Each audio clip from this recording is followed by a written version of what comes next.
Ma lei fua mai ai whanunga le lei, i le nei tae a fau.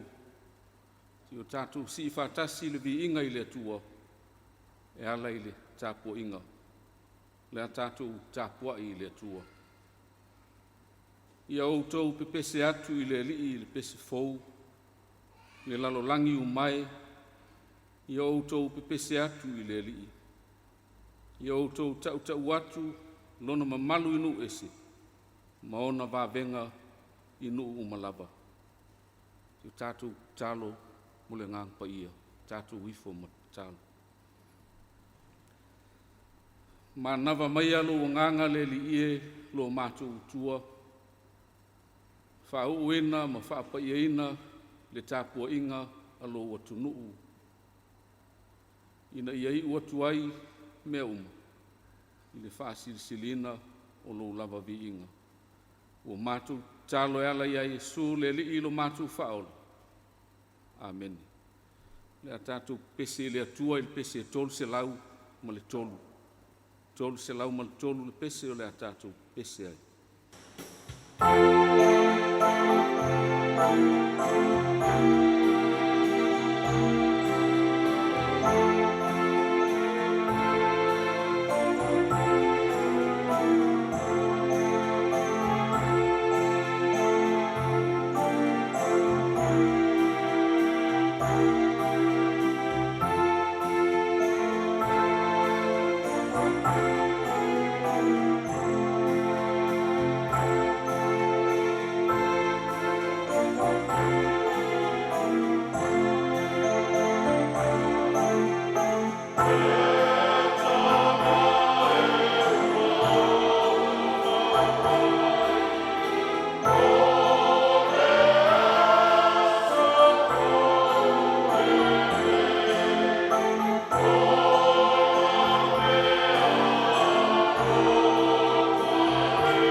whaitauina o le tusipaia.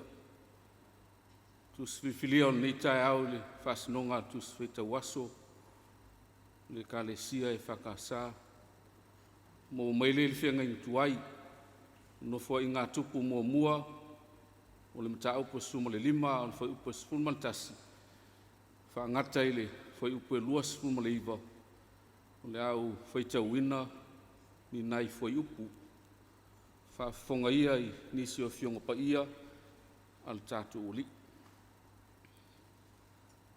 Ua aami atu e tā vita o sā toka, ma aviata o whaitaulanga ma sālevi, ma urielu, ma asaia, ma ioelu, ma se maia, ma elielu, ma amina tapu. Ua whaape atu ia te ilato, o utou o matai sili o sālevi. Ia whaapa ia ina utou ia te utou, a toa ma utou uso.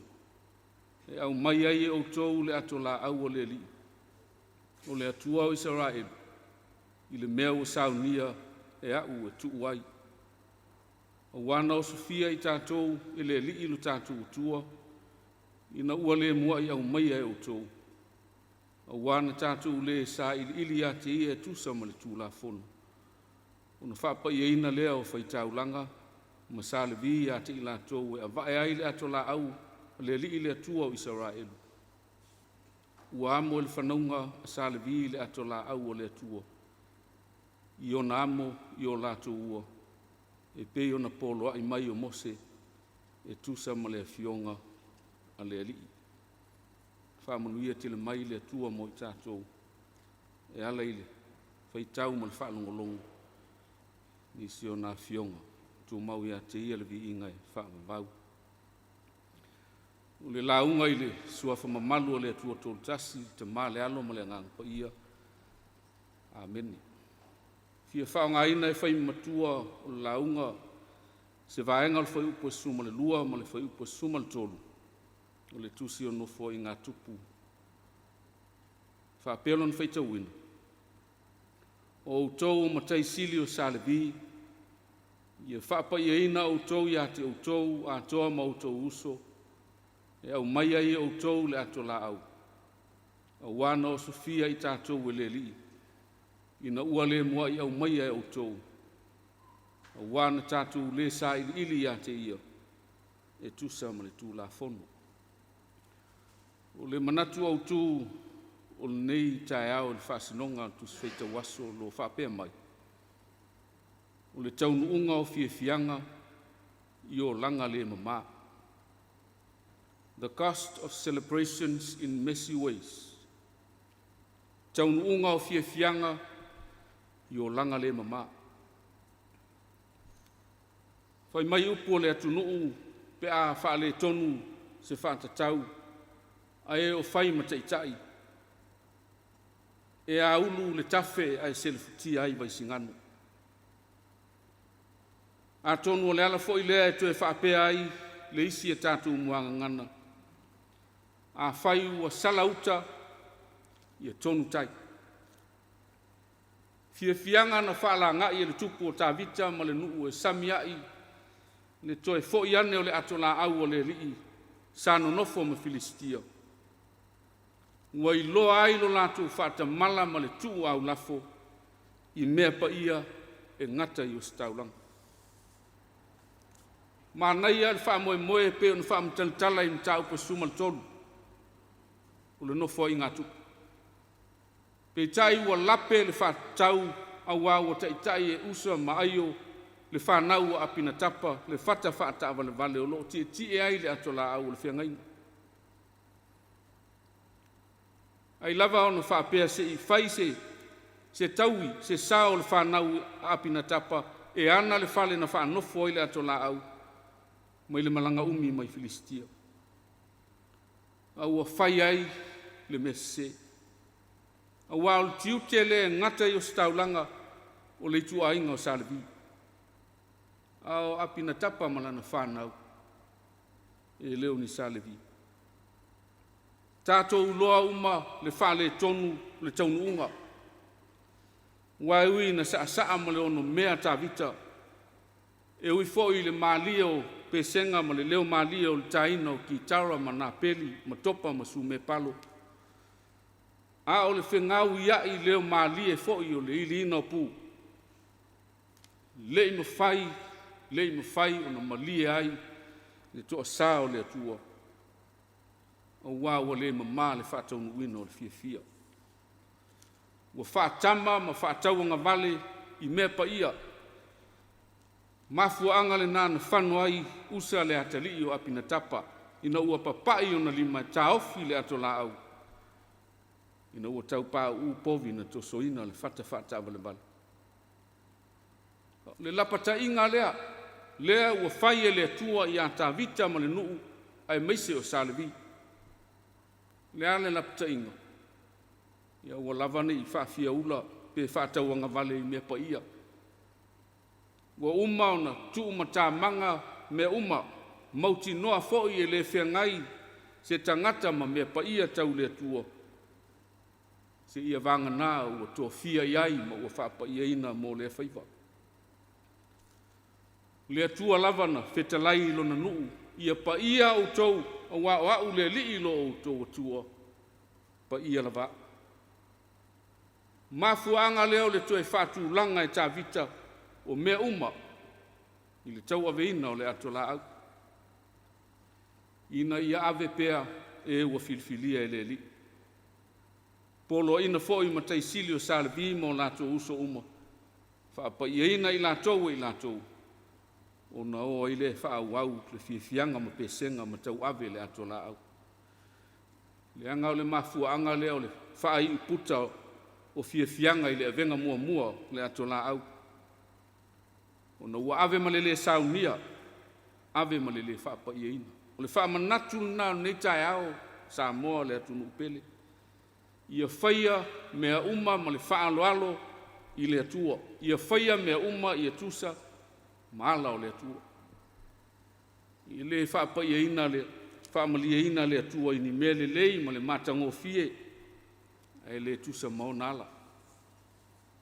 Sili atu le tāua o le wha mamaina ma le whaapa ia ina o tātou o langa o na fia sila i lea ma fia whaafofonga le atua i ni mele lei tātou te whaia. E na nea ai lou tau ti ngā. O le taunu unga o fia fianga i o langa le mama. O le maa leia ma le whaafanonga. Wha manatu fo i lea mo tūpulanga. Tele mea whaafia fia, whaato sina ai tūpulanga i neo na pō. Ao me whano o maa leia ai. A vele ola mo le alii o le mea sili le nā. Le eisi o tātou e manao e whaai u whaapealo na soifua ngā lua e mo le alii. Pe o le tala o ni tai au. I e sūla vai ana whetalai. Na usau ina i au tau maua le ola. Maua atili ai pea. Le aunga le nā o lona maliu malona toe tū. Ina i ta pena i le ato atua. O tātou tangata. Ia pa ia mo le atua. Tu mau le atua lona lava vi inga e whaavau. Amen.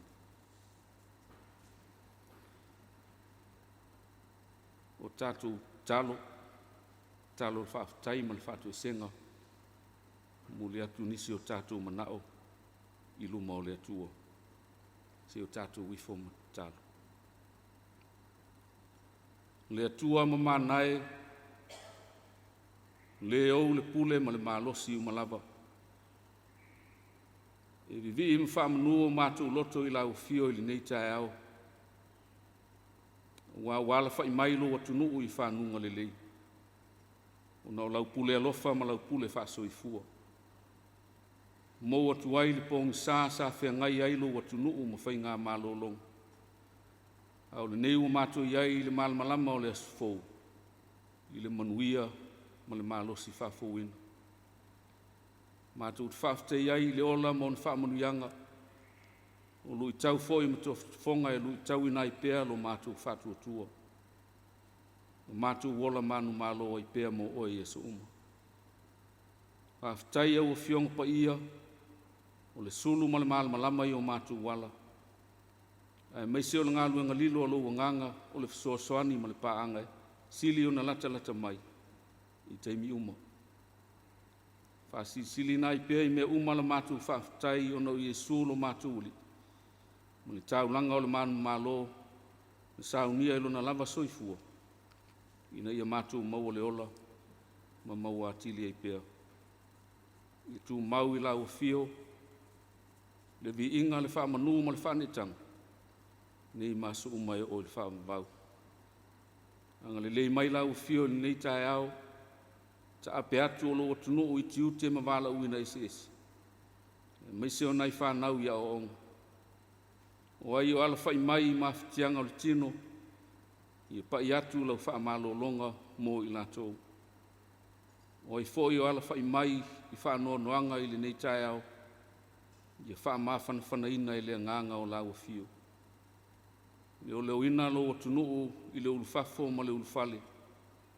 Ia mata ma whae uina le nei aso i le manuia. Ma ia whai ma vi inga o lo suaf pa ia. O mātou se maang sala le li i elo mātou tua.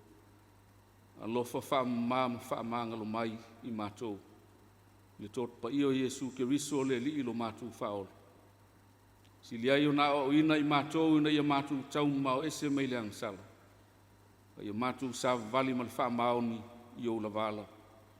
I si o mātou talo, mātou ofo i nātu whaatasi ma le tele o talo lilo i o mātou loto. Ia la lava ia Iesu ke riso le li ilo mātou whaola. Ala manuia ma le file mua la ufio le tua lo mātou tamau. Ia lofa sisi li ese o Iesu ke riso le li ilo mātou whaola e tuatasi. O le mawhitanga e whai pea ma la ufio nganga pa ia. Tu mau mai le ilunga o Samoa ma lau whanau whaatuotua o malau. Nei se i o ili whaamvau lava. Amen.